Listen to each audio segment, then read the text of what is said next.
দেখুন, আমাকে প্রচুর গালমন্দ খেতে হয়েছে, মানে এখনো হয়। রিপোর্টে থাকবে না, রিপোর্টেও থাকবে না।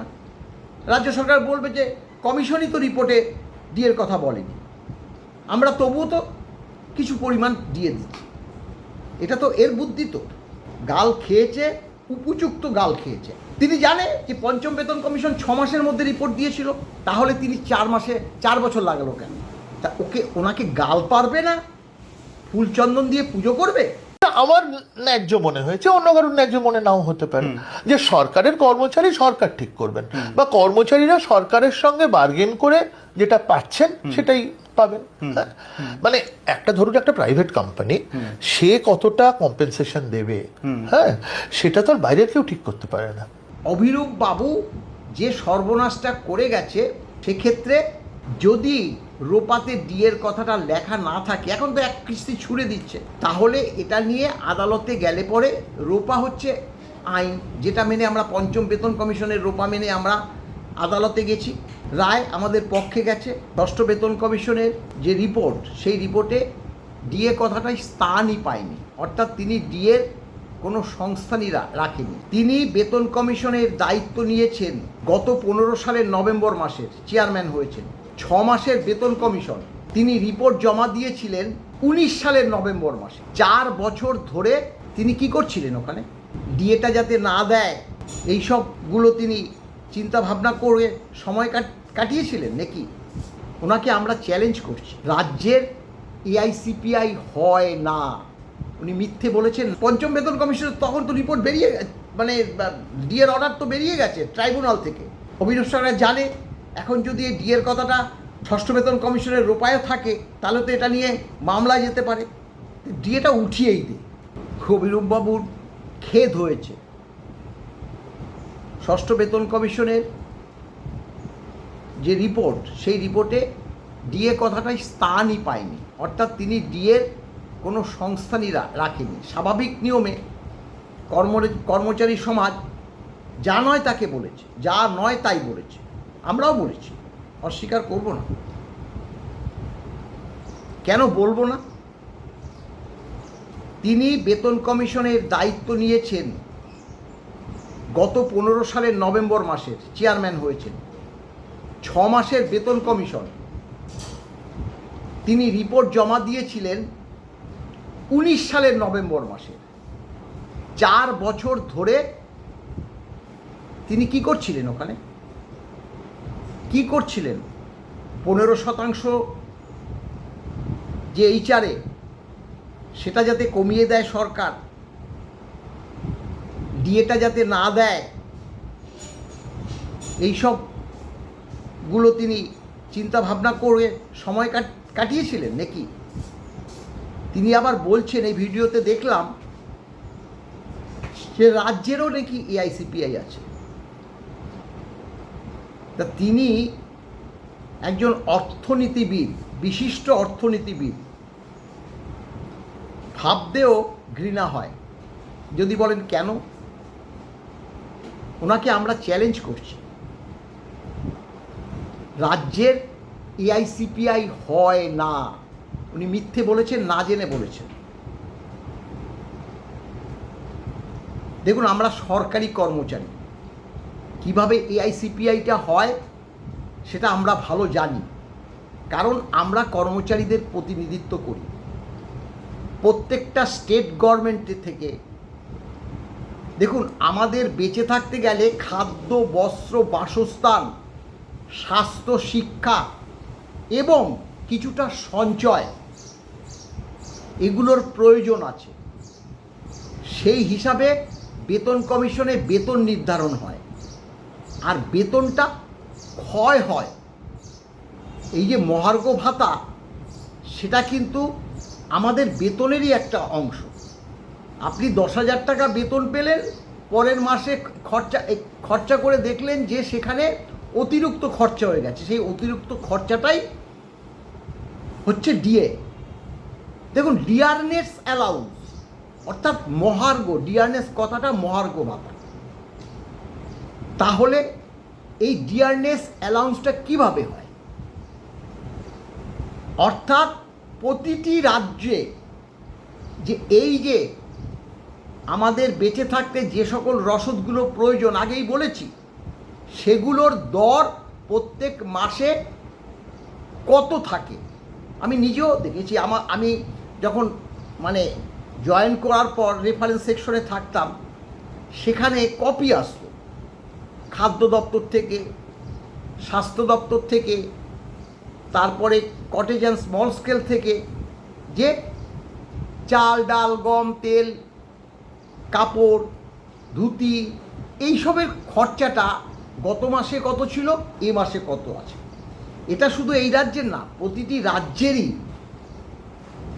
সেটা চলে যেত all India consumer price index, যেটা হচ্ছে লেবার ব্যুরো দ্বারা গঠিত স্বশাসিত সংস্থা। তারা প্রত্যেক মাসে এই যে এআইসিপিআই মেনে তারা একটা যে আমাদের বেতন এই যে খরচ মহার্ঘ সেটা কতটা বাড়লো বা কতটা কমলো তার রেটটা ঠিক করে। কেন্দ্রীয় সরকার সেটাকে 6 মাস অন্তর অন্তর দেয় এবং অন্যান্য রাজ্য সরকার সেটা ফলো করে, আমাদের রাজ্য সরকারও ফলো করে। রাজ্য সরকারের ক্ষমতা নেই যেটা নিজের থেকে দেওয়া। এই যে উনি বলল, আপনি দেখুন উনি কিন্তু বেতনটা, মাননীয় যে অভুরেব সরকার কিন্তু বেতনটা নির্ধারণ করতে পারেনি। বেতনটা কিন্তু নির্ধারণ হয়েছে সেই কেন্দ্রীয় সরকারের নিয়ম অনুসারে, অর্থাৎ আমাদেরও 2.57 গুণিতক বেতন বৃদ্ধি হয়েছে। কেন হয়েছে? কেন্দ্রীয় সরকারেরও বেতন বৃদ্ধি হয়েছে 2.57। স্বাভাবিকভাবে এই যে মহার্ঘ ভাতা যেটা নির্ধারণ হয় all India consumer price index,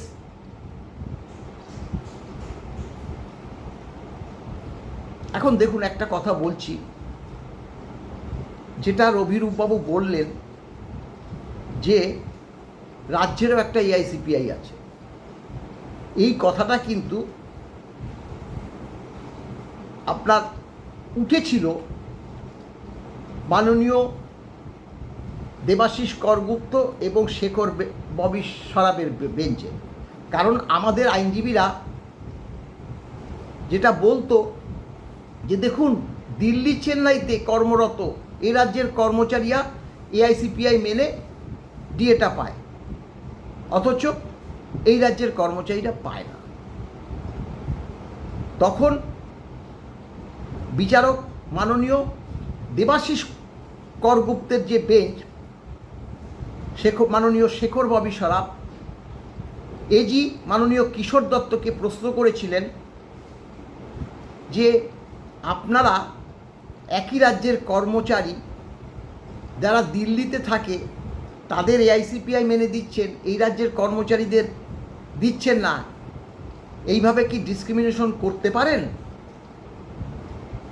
তখন মাননীয় এজি বলেছিলেন না, দিল্লিতে খরচ বেশি। তখন একটা প্রশ্ন করেছিল মাননীয় বিচারক শেখর ববি সরাফ, বলছে মিস্টার দত্ত দিল্লিতে খরচ বেশি, এটা আপনি মুখের কথা কি আমরা মেনে নেব? সরকার কি সার্ভে করেছিল? সরকারি কর্মচারীদের খরচ এই রাজ্যে কম আর দিল্লিতে বেশি, চেন্নাইতে বেশি, সার্ভে করেছিল? সেই রিপোর্টটা আপনি দেখাতে পারবেন? মুখটা এইটুক হয়ে গেছিল। অর্থাৎ এই যে মাননীয় অভিরূপ সরকার যখন বলল যে সরকারের এআইসিপিআই আছে এই রাজ্যের, এটা সম্পূর্ণ ভুল বলেছে, মিথ্যে বলেছে। দেখুন তিনি 4 বছর লাগিয়েছে, অথচ তিনি তো ষষ্ঠ বেতন কমিশনের চেয়ারম্যান ছিলেন, তিনি পঞ্চম বেতন কমিশনের নিশ্চয়ই রোপাটা দেখেছেন বা রিপোর্টটা দেখেছেন, দেখবেই ওগুলোই তো কপি করে। 4 বছর লাগিয়েছে তো প্রত্যেক বছরই ওই কপি হয়, 2-4 কথা এদিক ওদিক করতে হয়, এটা আমরা জানি, কারণ সবই একই সেম সাবজেক্ট থাকে। কিন্তু তিনি ডিএর কথাটা রাখেইনি। তিনি জানে যে পঞ্চম বেতন কমিশন 6 মাসের মধ্যে রিপোর্ট দিয়েছিল, তাহলে তিনি 4 বছর লাগালো কেন? তা ওনাকে গাল পারবে না, ফুলচন্দন দিয়ে পুজো করবে? উনি ষষ্ঠ বেতন কমিশনে সর্বনাশ করে গেছে। দেখুন, প্রতিটি বেতন কমিশনের আমাদের মূল দাবি থাকে, প্রতিটি কর্মচারী সংগঠনের মূল দাবি থাকে যে all India consumer price index অনুসারে মহার্ঘ ভাতা আমাদের দিতে হবে। একটা স্থায়ী আদেশনামা প্রকাশ করতে হবে বছরে 2 বার, যেভাবে কেন্দ্রীয় সরকারি কর্মচারীরা পায় এবং অধিকাংশ রাজ্য সরকারি কর্মচারীরা পায়, সেইভাবে আমাদের মহার্ঘ ভাতা দিতে হবে। এটা তো আমাদের দাবি, বরাবরের দাবি। এই দাবিটাই প্রতিটি বেতন কমিশনের চেয়ারম্যান তার কমিশনের রিপোর্টে লিখেছে। কারণ আমাদের তো মেমোরান্ডাম জমা দিতে হয়, আমাদের তো শুনানি হয়, তো তারা সেই শুনানির কথা লিখতে হয়। তো আদালতে যখন শুনানি হয়, অ্যাডভোকেটদের কথাগুলো লিখতে হয়, রিপোর্টেও আমাদের কথাগুলো লিখতে হয়। প্রতিটি বেতন কমিশনের রিপোর্টে বলা আছে যে প্রতিটি সংগঠন তাদের মূল দাবি all India consumer price index অনুসারে বছরে 2 বার মহার্ঘ ভাতা প্রদানের। আমরাও সার্ভে করে দেখেছি যে কেন্দ্রসহ অধিকাংশ রাজ্য সরকার এআইসিপিআই মেনে বছরে 2 বার দিয়ে দেয়। তাই আমরা সুপারিশ করছি রাজ্য সরকার এই দাবি মেনে নিই। এবার এই যে বেতন, যেটা একটা কথা ঠিকই বলেছে, রিপোর্ট পেশ করার পর সেই রিপোর্ট রাজ্য সরকার কতটা মানবে কতটা মানবে না সেটা তাদের উপরই নির্ভর করে, অর্থাৎ রাজ্য সরকারের উপর নির্ভর করে। তারা মন্ত্রিসভায় সিদ্ধান্ত নেয় যে ডিএর কথা লেখা নেই, না তবুও আমরা ডিএ দেব। ষষ্ঠ বেতন কমিশনের ডিএর কথা লেখা ছিল না। এবার তাহলে দেখা যাচ্ছে যে অভিরূপ বাবু যে সর্বনাশটা করে গেছে, সেক্ষেত্রে যদি রোপাতে ডিএর কথাটা লেখা না থাকে, এখন তো এক কিস্তি ছুড়ে দিচ্ছে, তাহলে এটা নিয়ে আদালতে গেলে পরে রোপা হচ্ছে আইন, যেটা মেনে আমরা পঞ্চম বেতন কমিশনের রোপা মেনে আমরা আদালতে গেছি। রায় আমাদের পক্ষে গেছে, কারণ সেখানে বলা ছিল পঞ্চম বেতন কমিশনে যে আমরা যেখান থেকে ডিএটা মানে 148 মানে 8 সাল থেকে আমরা all India consumer price index মেনে ডিএটা দেব। তাই সরকারকে মানে আদালত, যার জন্য রায় আমাদের পক্ষে গেছে। কিন্তু যাতে আদালতেও না যেতে পারি, কারণ পঞ্চম বেতন কমিশনের তখন তো রিপোর্ট বেরিয়ে, মানে ডিএর অর্ডার তো বেরিয়ে গেছে ট্রাইব্যুনাল থেকে। অভিনব সরকার জানে এখন যদি এই ডিএর কথাটা ষষ্ঠ বেতন কমিশনের রোপায়ও থাকে, তাহলে তো এটা নিয়ে মামলায় যেতে পারে। ডিএটা উঠিয়েই দে, রোপাতে থাকবে না, রিপোর্টেও থাকবে না। রাজ্য সরকার বলবে যে কমিশনই তো রিপোর্টে ডিএর কথা বলেনি, আমরা তবুও তো কিছু পরিমাণ দিয়ে দিচ্ছি। এটা তো এর বুদ্ধি। তো গাল খেয়েছে, উপযুক্ত গাল খেয়েছে। আবারও তিনি কিভাবে